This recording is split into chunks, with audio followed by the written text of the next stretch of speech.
Rasulillah wa ala alihi wa sahbihi wa man tabi'a sunnatahu wa jama'atah min yaumina hadha ila yaumil ba'thi wan nahar. Ashab al-fadilah, hadirat al-masyayikh wal ulama wal asatid, ashab al-ma'ahid, ashabat al-sufiyah, Abdul Aziz Kiai Zuhdi Asnawi, Musyrif Ma'had Darussalam Bujuran, A'azzahullah bi'izih, Ketua Cabang NU Sragen Kiai Haji Srianto Akamahullah Karmi, Pak Camat, Pak Pengaji, Ustaz Nabi, Pak Lurah, Ustaz Widoyo, Abdullah.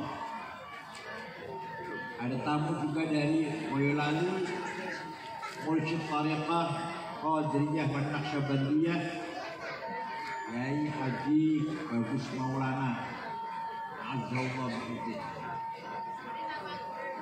para tokoh masyarakat, Bapak Ibu sekalian, para santri, sadati wa sayyidati anusati, ashabi wa jumalai, abnai wa banati ayul qudur.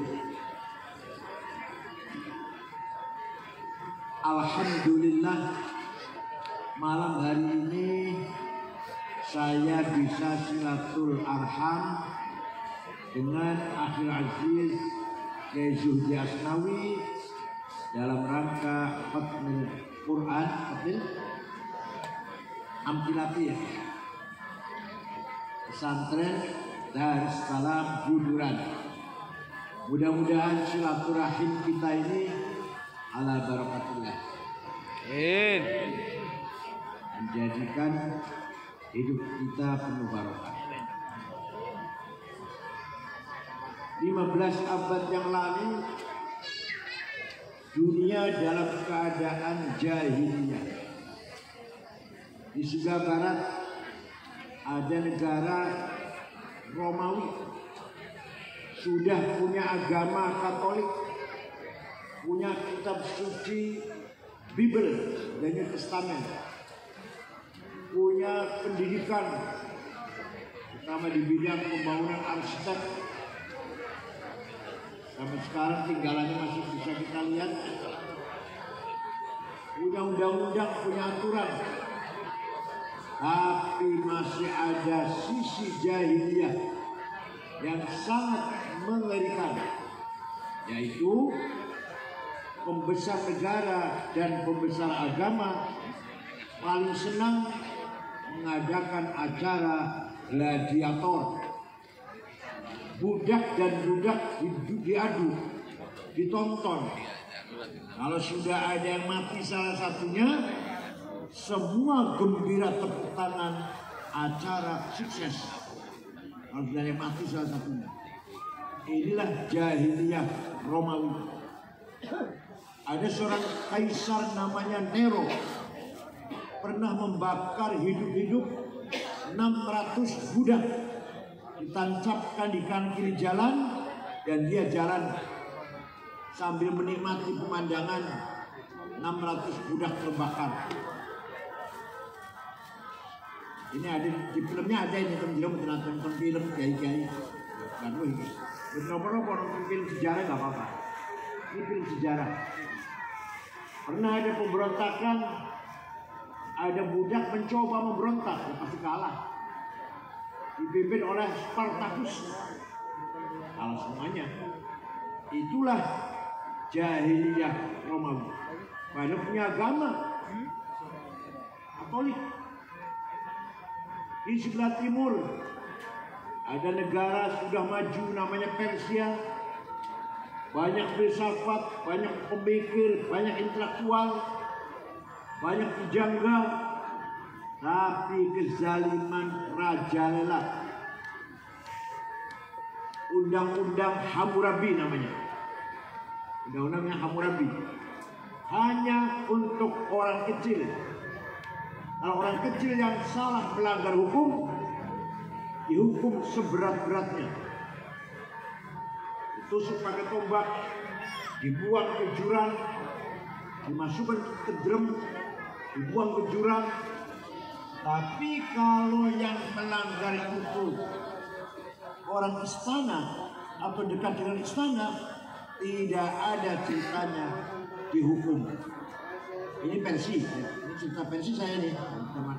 Indonesia bukan di versi sana. Dan dulu waktu jahiliyah, Barat Romawi jahiliyah, Timur Persia jahiliyah, di tengah-tengah ada bangsa Arab.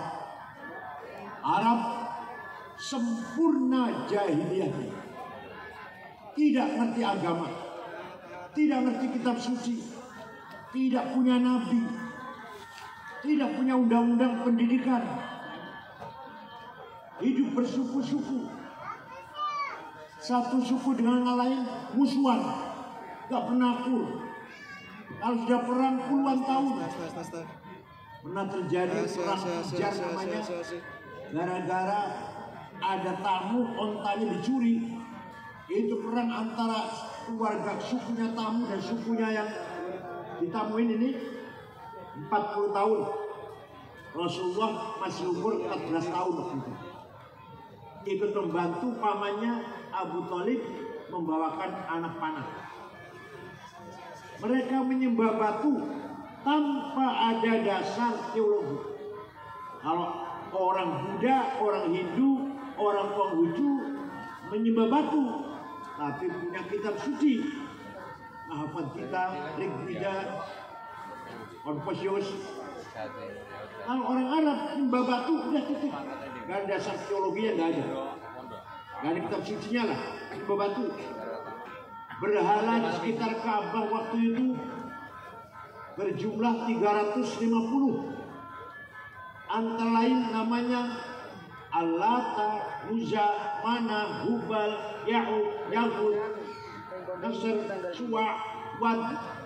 Di antara namanya berhala. Kalau punya anak perempuan, daripada nanti jadi beban, memberatkan keluarga, dikubur hidup-hidup sejak begitu lahir. Daripada kalau besar jadi beban. Sayyidina Umar pernah mengubur anak perempuannya, begitu lahir kubur.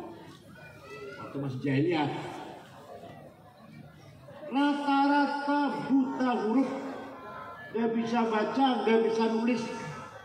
Rasulullah sendiri buta huruf, gak pernah sekolah, gak pernah ngaji. Rasulullah yatim piatu, penggembala kambing, gak pernah punya pengalaman keluar negeri, gak pernah. Buta huruf. Tiba-tiba yang namanya Muhammad ini tiba-tiba dakwah menyampaikan kebenaran, kebenaran akidah, kebenaran syariah, kebenaran akhlak perilaku, dengan menyampaikan Al-Quran yang dari sisi kontennya, isi Al-Quran sangat menakjubkan orang Arab. Dari sisi bahasanya, redaksinya sangat mencengangkan orang Arab.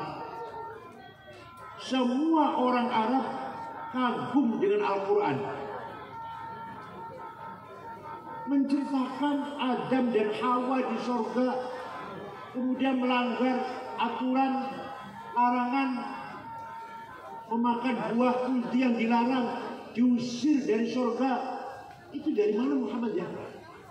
Gak pernah sekolah, gak bisa baca, gak bisa tulis, gak bisa ngaji. Tiba-tiba bisa cerita Nabi Adam, Hawa di surga.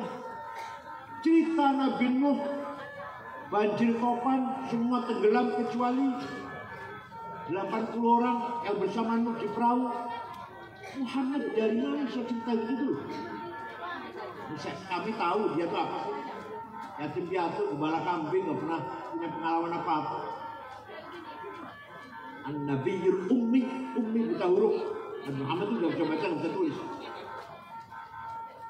cerita Nabi Musa yang punya tongkat hebat, dipukulkan ke batu bisa keluar 12 air, 12 apa?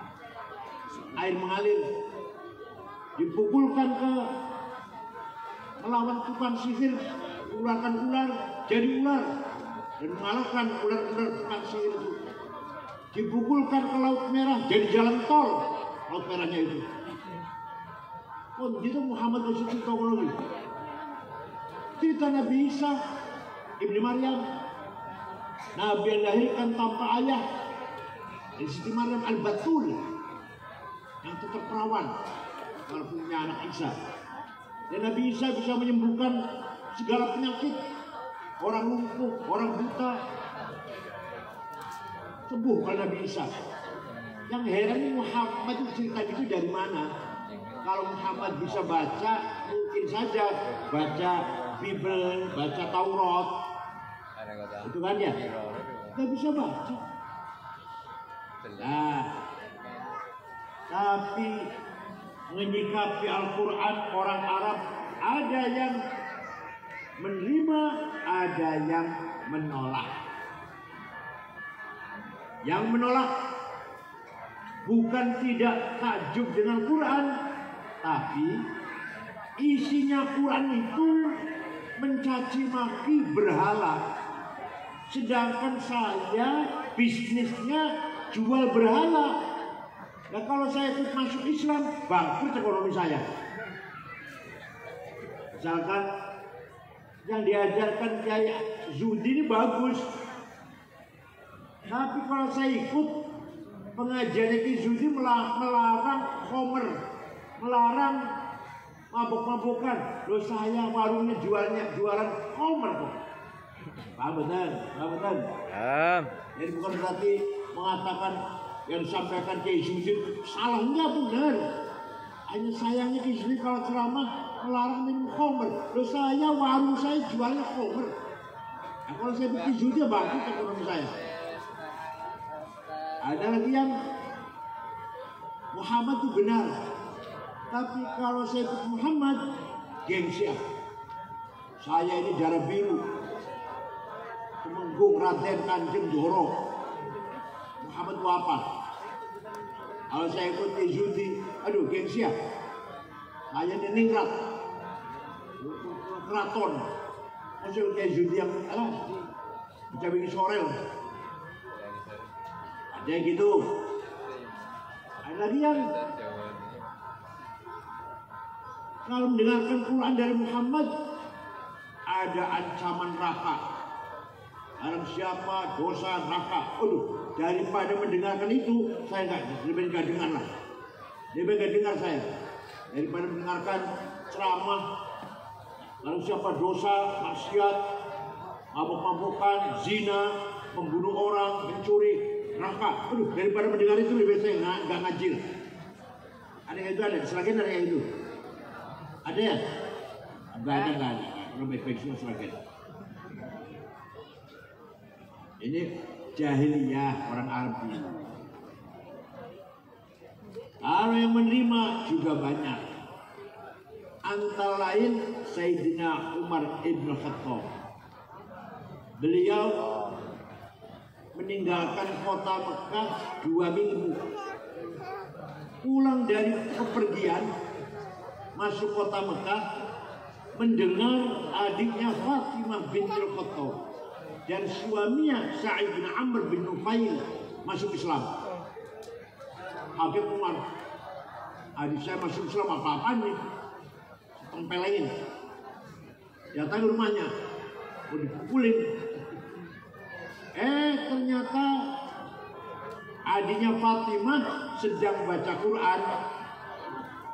Sampai Umar di pintu dengar adiknya baca Quran. Bismillahirrahmanirrahim. Taha ma anzalna 'alaikal Qur'ana litashqa illa tadhkiratan liman yakhsha tanzilan mimman khalaqal arda was samawatil 'ula ar-rahmanu 'alal 'arsy istawa. Wahai Muhammad, anzalna 'alaikal qur'ana litashqa. Tidak sekali-kali aku turunkan Quran kepadamu membuat kamu celaka, tidak. Illa tadhkiratan liman yakhsha. Quran adalah peringatan bagi siapa yang mau diperingatkan. Diturunkan oleh Tuhan yang menciptakan bumi dan langit. Siapa namanya? Ar-Rahman, yang maha kasih sayang, yang menguasai jagat raya dari aras sampai ke ujung alam semesta. Itu Umar mendengarkan adanya baca Quran, Bu, lemes, terduduk di depan pintu, terduduk. Oh, bahasa Jawa apa? Rumpruk. Terduduk. Yang tadi mau nempelengin adanya malah nggak mungkin, lemes juga. Ketok pintu, buka pintu, dia baca tulisan surat Toha yang tadi baca adanya. Selesai baca, apa kata Umar?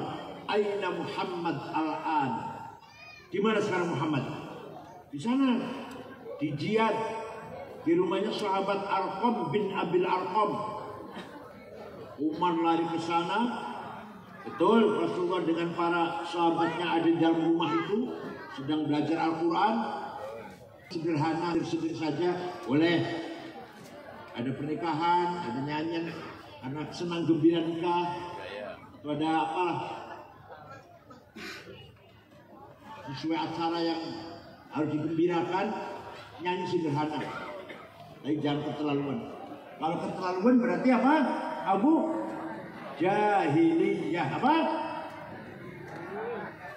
Yang kedua, orang Arab menganggap Muhammad itu yang dibaca Muhammad mantra-mantra kedukunan itu. Quran jawab, wala biqauli kahin. Yang dibaca Muhammad bukan mantra-mantra dukun. Muhammad ingin terkenal itu. Yang dibaca itu mantra-mantra dukun itu. Quran jawab, bukan mantra-mantra dukun. Orang Sragen kalau masih sangat percaya kalau dukun berarti Julia. betul. Kata. Betul nopo kalau soal sekali-kali minta doa nggak apa-apa. Tuh kalau sangat orang boleh duit hanya mengandalkan jampi dari dukun, salah itu. Nggak sekolah pinter dewe.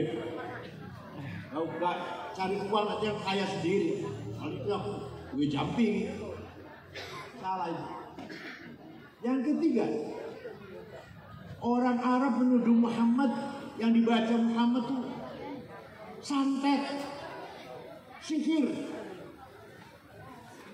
Quran menjawab, wama yang mereka menuduh. Wa yaquluna in hadza illa sihrun mubin. Dibaca Muhammad itu jelas sihir ini. Quran itu dia kata sihir. Quran menjawab,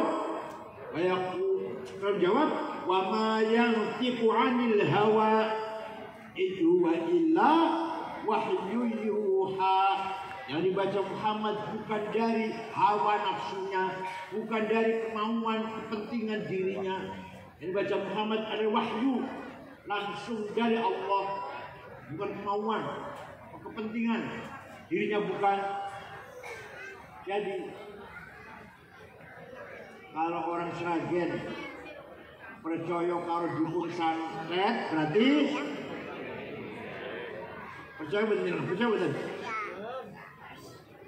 Dari panjenengan yang sewu. Dari panjenengan pernah mendatangi tukang santet agar membunuh tetangga atau siapalah. Ibadah panjenengan, sholatnya, maca Qur'ane, sedekah tidak diterima oleh Allah selama 40 hari. Sekali saja minta tolong pada orang agar nyantet si A misalkan, di panjenengan yang sewu ibadahnya 40 dino oleh diterima karena Allah. Sholatnya, maca Qur'ane, sedekah ini mana? Berat sekali kalau kita nyantet orang, berat sekali. Quran waktu zaman Rasulullah, Bu, tidak ditulis. Karena semua sahabat hafal. Ngapain butuh tulisan? Seperti saya hafal kulhu, falak, nas, al-fatihah. Yang gak usah ditulis lah, gak usah. Orang butuh tulisan. Macam hafal kulhu, butuh tulisan betul? Gak butuh. Nah semua sahabat Nabi itu hafal Quran. Maka Quran tidak ditulis. Nabi tidak memerintahkan agar Quran ditulis. Walaupun sebagian sahabat nulis, tapi nggak sempurna, 30 juz tidak.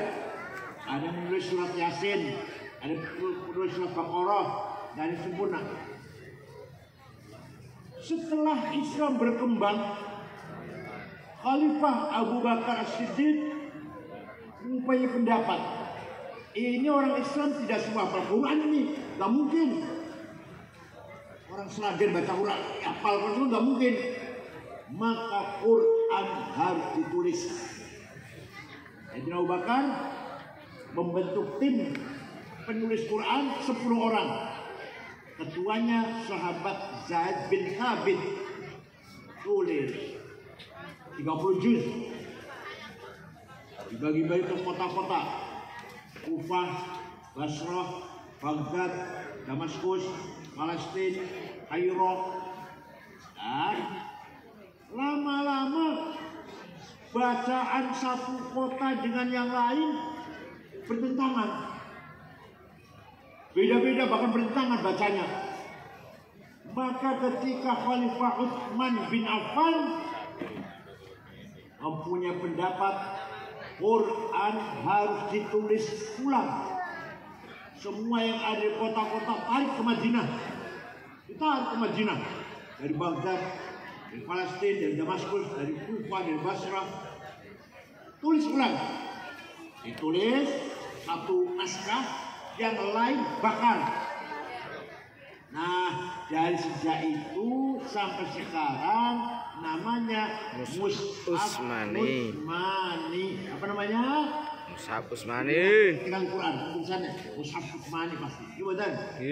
Jangan dikira Mushaf tulisannya Pak Utsman Dudul Basir Alun enggak, itu bukan. Utsman siapa? Utsman siapa?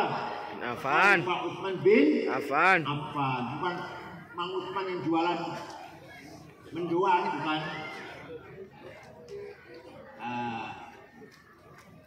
Akan tetapi tulisan Quran zaman Sayyidina Utsman belum sempurna tulisannya. Belum sempurna. Apa? Titik saja tidak ada. Ba, ta, ta, nun, ya, kodo. Jim, ha, ko, gak ada bedanya. Dal, dal, sami. Ro, zai, sama. Shin. Maka harus disempurnakan. Setelah orang Islam semakin bertambah, gak bisa baca kalau gak ada titiknya, gak ada bedanya satu huruf dengan yang lain. Tahun 59 Hijriah mulailah Quran diberi titik oleh seorang ulama namanya Abul Aswad Ad-Du'ali. Bukan sahabat, bukan ulama, bukan sahabat. Sudah ada titik, masih banyak orang kesulitan baca Quran. Maka tahun 170 Hijriah ada ulama namanya Imam Khalil bin Ahmad Al-Farahidi bikin harokat fathah, dhammah, kasroh, fathaten, dhammaten, kasroten, tasdid, sukun, yang bikin namanya Imam Khalil bin Ahmad Al-Farahidi. Sudah ada titik, sudah ada harokat. Nyun Sewu, orang Banyumas, Purbalingga, Purwokerto, Banjarnegara, Kebumen. Kalau baca Quran sampai sekarang, Innallaha wasi'un alim. Gimana? Seragen betul ya? Betul. Kalau panggil saya, nyebut nama saya, Kiai Sangit Ngakil. Al-Sunnah Jamaah. Artinya apa? Makhraj. Apa? Keluarnya suara dari tenggorokan. Salah. Maka ada ulama yang membuat ilmu piye carane maca Quran dengan benar. Namanya ilmu tajwid tilawatil Quran, memperbaiki baca Quran. Yang bikin namanya ulama namanya Abu Ubaid Qasim bin Salam tahun 240 Hijriah. Jadi Kanjeng Nabi wafat 200 tahun baru ada tajwid, baru ada idhar, idgham bi gunna bi gunna, ikfa, iqlab, qalqalah, ad-lazim, ad-jaiz, at-tabi'i, urqala, urqmat. Yang bikin adalah Imam Abu Ubaid Qasim bin Salam tahun 224 Hijriah. Baru sekarang baca Quran gampang, Bu. Tulisannya sudah ada titiknya, ada harokatnya, ada caranya baca yang benar tajwid. Tinggal ayo kita rajin baca. Bangun tidur sebelum lisan ini dipakai ngomong dengan orang, ayo kita ngomong dengan kalam Allah. Kita suarakan kalam, baca Quran dulu. Nanti jam 10 gampang tukaran kalau tahu baik kalau silakan. Betul-betul kayak tukaran. Ingatnya silakan lisan dipakai untuk orang lain kalau sudah setelah baca Quran. Bangun tidur yang pertama kali kita keluar dari lisan kita kalam Allah. Siap Bu, siap? Siap? Kalau yang belum bisa, ayo belajar. Udah tua, ya justru sudah tua, ayo belajar. Dia udah tua, udah punya cucu 10, urung sobat Quran. Makanya harus belajar, sudah tua. Habis tua kan jalur mana ya? Kalau udah tua jalur mana ya? Sebentar lagi kan? Menurut saya udah tua nih. Ya udah umur 72 tahun. Sebentar lagi ya, lama lagi. Kalau belum bisa baca Quran sudah 72 kayak saya ini, harus belajar. Justru sudah tua, cedek mati nih, ayo belajar Quran. Paham betul Bu? Ayo belajar baca Quran. Belum khatam sudah meninggal dunia, insya Allah Quran yang belum khatam itu akan menjadi syafaat bagi kita semuanya. Ayatu haqqin minar rahmani muhdatsatun qadimatun sifatul mausufi bil qidam damat ladaina fafaqat kulla mu'jizatin minan nabiyina ija'at walam tadum qarrat biha aynu qariha faqultu lahu laqad dhafirta bihablillahi fa'tasimih intatluha khifatan min harri nari ladha atfaka nara ladha min wardiyah syabini. Quran itu sangat unik. Uniknya di mana? Dari lahirnya, mushaf lahirnya baru dicetak di Madinah, dicetak di Surabaya, di Jakarta tahun sekian. Kertasnya barang anyar, tintanya barang baru, yang nulis, yang mencetak manusia makhluk baru. Jadi Quran baru ini. Betul. Hadithah. Tapi Quran sebagai sifatul kalamillah, sifat kalamnya Allah, qadimah, azali, qadim. Ya Quran itu ya baru, ya azali, ya hadithah, ya qadimah. Quran itu. Dari sisi lahir mushafnya baru. Dicetak tanggal sekian tahun sekian baru kan ada tanggalnya, ada harinya. Tapi sebagai sifatul kalam, bidatul qadimah, bidatnya Allah, maka Quran qadimah. Paham Bu? Quran itu ya hadis, ya qadim. Nah, dan Quran itu mujizat yang langgeng bersama kita. Dan saya ceritakan mujizatnya Nabi Ibrahim dibakar butir mempan. Nabi Musa tongkat ajaib, mujizat Nabi Isa bisa menyembuhkan orang lumpuh, orang buta, orang sakit. Tapi sudah nggak ada, tinggal beritanya, tinggal kisahnya. Tapi kalau Quran sebagai mujizat Rasulullah sampai sekarang masih ada. Ila yaumil qiyamah. Ini ada mujizat Nabi Musa, tongkat. Udah nggak ada, sudah tinggal ceritain kok kisahnya begini-begini. Mujizat Nabi Ibrahim dibakar orang mempan. Nabi Nuh semua tenggelam kecuali Nabi Nuh dan 80 orang. Nabi-nabi yang lain lah, ujian luar biasa. Hilang sudah. Kalau Quran sampai sekarang. Paham betul Bu? Orang yang qala faqultu lahu laqad dhafirta bihablil fa'tas. Quran kalau dibaca membuat kita tenang. Gelisah. Utangnya akeh. Jaganya bangkrut. Pertanyaan gagal. Nyalon DPR gagal. Ayo baca Quran. Insyaallah ini isinya lari. Isinya lari kembali ke orang tuanya lah. Isinya lari. Anaknya menyakitkan, ditukari sama gomsan. Tangganya galak-galak, baca Quran. Insyaallah hatinya kita tentrem. Percaya badan. Percaya badan. Ayo dilakon. Percaya kali pun dilakon dulu. Ini lagi gelisah betul enak rasanya. Baca Quran. Insyaallah tenang hatinya. Intat rakhifatul harira nadhah. Kalau kita takut siksa neraka, kalau kita wedi siksa neraka, baca Quran.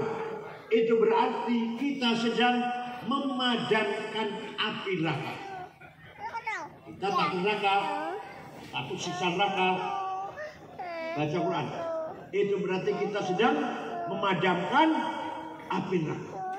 Intabtuha khifatan min harrina rilado atfatana rolado warja syadi. Setelah Rasulullah menyampaikan Al-Quran, langkah kedua wa yuzakkihim. Rasulullah membentuk mental jati diri orang Arab, orang Islam yang sudah masuk Islam, yang tadi nggak ngerti aturan, ngerti aturan, yang tadi nggak ngerti iman, ngerti iman, yang tadi nggak ngerti syariat ibadah, ngerti ibadah, yang tadi tidak ngerti akhlakul karimah, ngerti akhlakul karimah. Kanjeng Nabi membangun masyarakat yang tadinya berbiadab, primitif, menjadi angkatan generasi manusia yang ideal. Tiba-tiba sahabat Nabi Muhammad menjadi manusia yang ngerti keadilan, ngerti kebersihan, ngerti undang-undang, ngerti tata tertib, ngerti sopan santun. Masya Allah, muridnya Kanjeng Nabi. Begitu pula panjenengan Bu, ya gak ada anak pengen ngerti tentang adab, akhlak, agama, akidah syariah. Ayo pesantrenkan ke pesantren Darus. Orang Arab tadinya nggak ngerti sesuci, nggak ngerti makan harus makan hewan harus disembelih dulu, nggak ngerti. Bangkai pun dimakan orang jahiliyah. Punya anak perempuan tadi ditanam hidup-hidup, dikubur hidup setelah masuk Islam, meninggalkan itu semua. Suka perang, mudah perang, sampai sekarang udah perang sampai sekarang. Tapi waktu zaman Rasulullah damai, gak ada orang Arab dan orang Arab perang. Antar suku gak mudah perang. Ya Allah, sukses Nabi Muhammad. Wa yuzakkihim, membangun akhlaknya orang Arab. Wa innamal umamul akhlaqu ma baqiyat fa inhum dhahabat akhlaquhum dhahabu. Martabat derajatnya wong sragen tergantung akhlaknya, bukan agamanya. Bambu-bambu bukan agamanya. Ono wong, ono tiang badhe kesah sragen. Mau kemana Mas? Ke Sragen. Yang ditanyakan bukan agamanya apa, enggak ada. NU apa Muhammadiyah? Enggak tanya enggak. 01, 02, 03, enggak ditanyakan itu. Ditanyakan orang Sragen baik-baik tidak ya? Oh baik-baik. Saya pernah ke sana sholat di masjid, dompet ketinggalan, toilet 2 hari masih utuh. Tuh orang Sragen tuh. Ojo suwali ojo apa? Saumpama ini mboten saumpama tok nih. Bertemu Mas, ini Sragen. Yang tanyakan orang Sragen baik-baiknya ya. Waduh, hati-hati kan. Hati-hati orang Sragen maling kabeh. Saumpama sama maling ngomong. Aku pernah sholat di masjid, sepatu hilang. Koncoku pernah sepeda motor hilang. Gak aman, ampun gak aman, hati-hati. Ayo derajatnya turun betul. Ini contoh kecil. Contoh besar, contoh besar. Negara Afghanistan terdiri dari 7 suku. Kita sukunya 400 lebih Indonesia ini. Afghanistan hanya 7 suku. Agamanya 100% Islam. 97% ahli sunnah wal jamaah, 3% Syiah. Perang saudara, paten-patenan, bom-boman, sudah 1 juta lebih orang mati sama Afghanistan, sesama Islam, sudah lebih dari 40 tahun. Bom meledak di mana-mana, di jalan, di kantor, di pasar, di madrasah, di rumah sakit, di masjid, lagi sholat Jumat, ada bom yang mati 800 tahun yang lalu kan. Lagi maulid Nabi, bom meledak, tidak semua Nabi. Presidennya hafal Quran. Presidennya hafal Quran, namanya Profesor Burhanuddin Rabbani, dibunuh oleh Taliban. Kafir, antek Amerika ini. Coba, hafal Quran kafir kan? Hafal Quran kafir. Orang bercawadan nyanyi, ditembak, mati. Kenapa? Perempuan haram nyanyi. Oh, jadi nyanyi haram, mati ini orang haram. Afghanistan tuh. Ayo, sampai sekarang belum aman Afghanistan. Islam kabeh. Ayo panjenengan pengen buat rekor, pengen buatan. Bubuk. Tapi suang-suli pun Jepang agamanya nggak jelas, namanya agama Shinto. Bukan Islam, bukan Kristen, bukan Buddha, bukan Hindu. Namanya agama Shinto. Tapi orang Jepang tertib, bersih, gak ada copet, gak ada jambret, gak ada calo. Seragam calo kan? Wonten, alhamdulillah. Pejabat gak ada yang korupsi. Ibu kota Tokyo segitu ramenya, buatan wonten polisi jaga jalan. Supir semua tertib, nggak ada melanggar. Supir bukan apa-apa, malu kalau melanggar. Pejabat tidak korupsi, bukan takut neraka. Nggak ngerti neraka orang Jepang, apa neraka ini? Malu kalau ketahuan. Saya malu, istri malu, anak cucu malu, saudara semuanya malu kalau saya ketangkep korupsi orang Jepang. Waktu kesebelasan sepak bola Jepang main di Doha Qatar, di negara Qatar, ratusan anak Jepang nonton, pemuda Jepang nonton, supporter.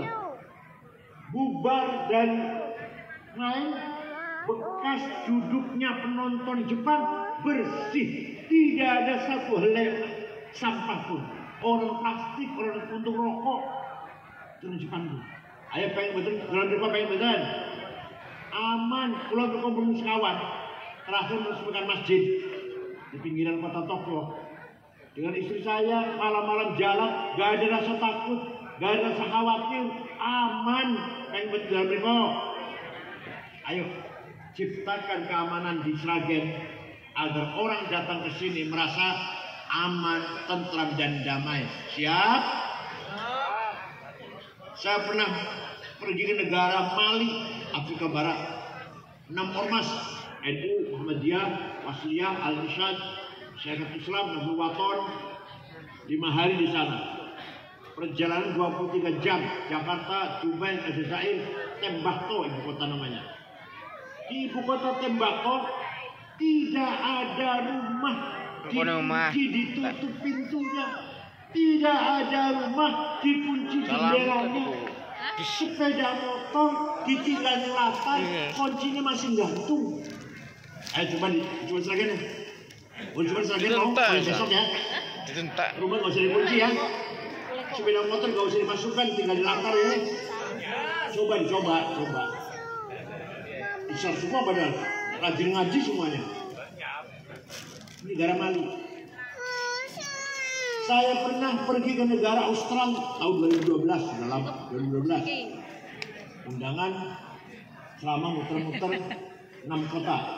Canberra, Melbourne, Adlin, Brisbane, terakhir di kota Sydney. Selama pada duhur di masjid besar, tadinya gereja jadi masjid. Berasar, pada asar, belanja, oleh-oleh, besok mau pulang. Awas, gantungan kunci, kipas, kenangan lah. Masuk tukar bus, bawa ke hotel, beresin. HP saya tidak ada, lupa saya HP di mana itu.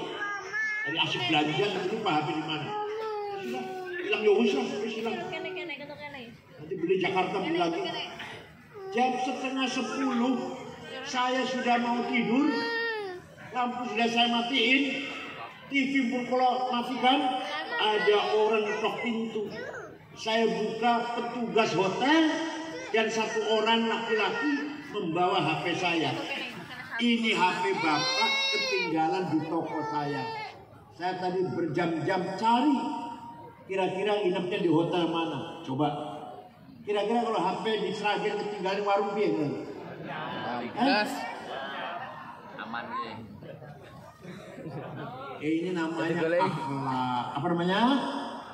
Akidahnya benar, Islam tauhid, nabinya benar, Nabi Muhammad, kitab sucinya benar, Al-Quran, ibadahnya benar, sholat, puasa dan seterusnya, baca Quran. Tapi akhlaknya di Cirebon, orang Cirebon lah, orang Cirebon masih sangat jauh dari yang ajar Islam diajar oleh agama Islam. Bahkan belakangan ini ada teroris yang mengatasnamakan Cirebon gak ketinggalan. Saya itu di Lamongan dulu ya. Amrozi, Ali Hufron, Ali Imron, Bukras, Pasuruan, Salim Mubarak At-Tamimi, Batang, Dulumatim, Pemalang, Umar Fateh, namanya Hisham Bawazir namanya. Lagi Tegal, Ahmad Ali, Cirebon, Saifuddin, Kuningan, Sarifuddin, Indramayu, Muazzam, Banten, Imam Samudra, Lampung, Baraja. Alhamdulillah Cirebon gak ketinggalan, ada itu. Cianjur, Hambali, ini masih ada, Hambali masih hidup di penjara Amerika internasional tuh. Ya Allah. Dengan mengatasnamakan Islam, akidahnya benar, ibadahnya benar, tapi cara berpikir akhlaknya murad-marid. Pada dalam Al-Quran dikatakan, wala tasubbul ladzina yad'una min dunillah fayasubbullaha adwan bighairi ilm kadzalika zayyana likulli ummatin amalahum.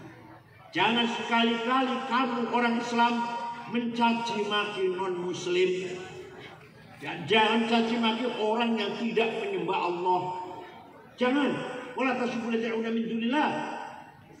Saya ciptakan, kata Allah, saya ciptakan setiap umat mempunyai kebanggaan masing-masing. Kadzalika ja'alna likulli ummatin amalahum. Kadzalika zayyana likulli ummatin amalahum. Agamanya mereka bangga, kita juga bangga. Bahasanya mereka bangga dengan bahasanya, kita juga bangga. Budayanya, seninya, lagu-lagunya, cara model rasa masaknya, model pakaiannya, kita punya kebanggaan, mereka juga punya kebanggaan. Tidak boleh saling mencaci maki. Orang Jawa tidak boleh mencaci maki orang Sunda. Orang Sunda tidak mencaci maki orang Madura. Tidak boleh mencaci maki orang Melayu, Batak, Dayak, Ambon, Bugis, turunan Arab, turunan Cina, nggak boleh. Wala udwana illa 'alal zalimin, kata Rasulullah. Setiap khutbah pasti pesan begitu. Setiap khutbah Jumat. Tidak boleh ada permusuhan kecuali kepada yang melanggar hukum, yang zalim. Selama tidak melanggar hukum, tidak boleh permusuhan karena beda agama. Oh, ini Kristen, ini musuh saya, nggak boleh. Atau beda suku, ini Cina, ini musuh kita, ini nggak boleh. Ah, ini 03, 01 ini musuh saya, ini nggak boleh. Beda partai, beda mazhab, beda aliran, beda ormas, kecuali kalau orang itu melanggar hukum. Korupsi, bos narkoba, bos judi, pembunuh, perampok, pelaku kriminal, itu mari kita jadikan musuh bersama. Apalagi bos pijat, wonten, Instagram bos pijat wonten. Betul nonton ya? Alhamdulillah. Cirebon kanan, Cirebon kalah Sragen. Pantai pijet, rumah pijet, griyo pijet. Oh kanan Cirebon. Sragen betul nonton Sragen, betul nonton. Betul nonton. Ketinggalan. Cirebon kok ketinggalan. Ya Allah. Lalu di puncak Bogor Cianjur itu. Waduh. Ramai sekali. Walhasil tidak boleh ada permusuhan karena beda agama, beda suku, beda budaya, beda tradisi. Kecuali boleh, bukannya boleh, harus kita anggap musuh orang zalim yang melanggar hukum, melakukan kriminal, kejahatan, harus kita anggap musuh bersama. Tidak pandang dulu siapa itu orangnya. Paham betul? Itu akhlak Rasulullah Sallallahu Alaihi Wasallam. Waktu Kanjeng Nabi 8 tahun di Madinah, kemudian masuk kota Mekah diikuti 12.000 sahabat. Kanjeng Nabi hijrah dari Mekah ke Madinah dengan rasa takut, sembunyi-sembunyi, gelap-gelap malam-malam dengan Sayyidina Abu Bakar berdua. Tapi setelah 8 tahun datang ke Mekah dengan 12.000 sahabat. Orang Mekah ketakutan, pasti Muhammad balas dendam. Rasulullah, mereka merasa salah. Pasti Muhammad balas dendam besok ini. Pasti Mekah berdarah-darah. Semua sembunyi dalam rumah, kunci pintunya.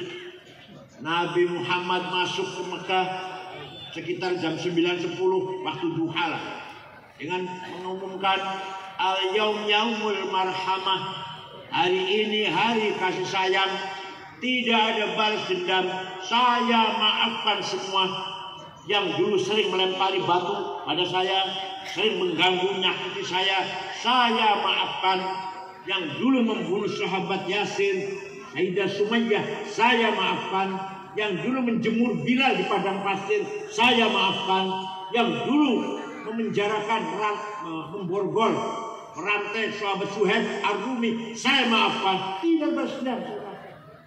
Setelah mendengar Nabi Muhammad mengatakan saya maafkan, semuanya keluar dari rumah menyalami Nabi Muhammad, menyatakan masuk berbondong-bondong menyalami Muhammad. Bi abi wa ummi antal karim ibnil karim ibnil karim. Demi ayahku, demi ibuku, engkau sungguh orang mulia, putra dari seorang ayah yang mulia, cucu dari seorang kakek yang mulia. Mulia apanya? Akhlaknya. Allah memuji. Nyun sewu. Saya muji banyak, medsos dulu, muji saya banyak. Yang caci maki juga banyak. Tapi yang muji saya tidak bangga. Kenapa? Karena yang muji saya sama dengan saya. Doyan iwak asin, sambal terasi, neus wareg, lain nang WC. Ngapain bangga? Saya sering caci maki, terutama waktu 212. Ya. Saya diancam mau dibunuh. Pak Kapolri Patito kirim polisi jaga rumah saya. Saya bilang nggak usah Pak, nggak usah. Saya nggak takut. Kenapa? Karena yang ngancam sama dengan saya, nggak lebih dari saya. Doyan iwa asin, sambal terasi, neus wareg, Sing. lain WC, pondok kerapu. Jadi panjenengan begitu ya. Dipuji dengan sesama orang, jangan bangga. Dicaci maki, diancam, jangan minder. Siap? Tapi Rasulullah dipuji oleh Allah. Yang puji siapa? Quran. Fabima rahmatin minallahi linta lahum walau kunta faddan ghalidhal qalbi lam faddu min hawlik fa'fu anhum wastaghfir lahum wa shawirhum fil amr. فإذا عزمت فتوكل على الله إن الله يحب المتوكلين.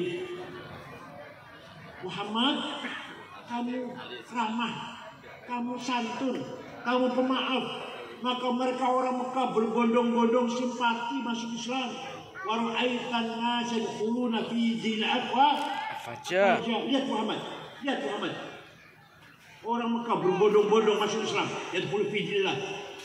Kenapa? Karena kamu santun, ramah, halus. Walaupun tafadhul walidul qalbi. Seandainya kamu kasar, congkak, sombong, nyaci maki, bawa pendung, sweeping, takbir, lang faddu min haulik, niscaya mereka lari meninggalkan kamu Muhammad. Maka saya heran kalau sekarang ada orang dakwah katanya isi yang caci maki, ngancam-ngancam, jelek-jelekin, malah lari orang itu nanti. Kalau nggak join Islam aja, paham betul? Paham.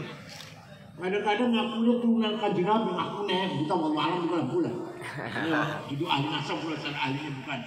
Yang jelas ngakunya turunan kanjeng Nabi, cangkemnya kotor, husdur, buta mata, buta hati. Ya Allah, yang bikin husdur buta itu Allah. Ente protes pada Allah itu berarti itu menghina Allah ente ini. Husdur, buta mata, buta hati. Yang bikin matanya husdur buta siapa? Allah. Buta hati, gak benar sama sekali. Husdur di rumah sakit habis dioperasi sarafnya, kepalanya di rumah sakit, digeraji, dioperasi. Di kamar ada orang 5.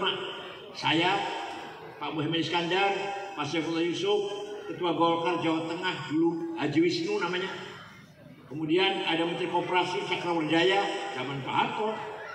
Tiba-tiba Gus Dur, kita pelan-pelan ngomong, itu istirahat.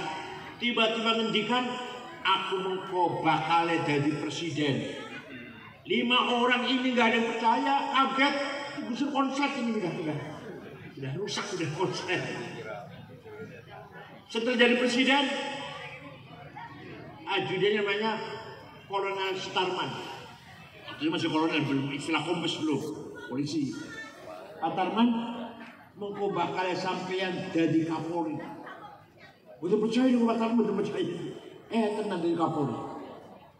Suatu ketika, misalnya jadi presiden, olahraga, jogging, jalan pagi-pagi, mampir rumah saya, karena rumah saya di Gusur itu kurang dari 100 meter. Mampir, minta air putih, saya kasih air putih, minta roti tawar. AC saya buka, tidur nyenyak, ngorok di kursi itu. Tiba-tiba setelah 15 menit, 20 menit, bangun. Kang Said, mungkin sampai umur 56, jadi ketua umum PBNU. Itu orang betah hati tuh, orang betah hati itu tuh.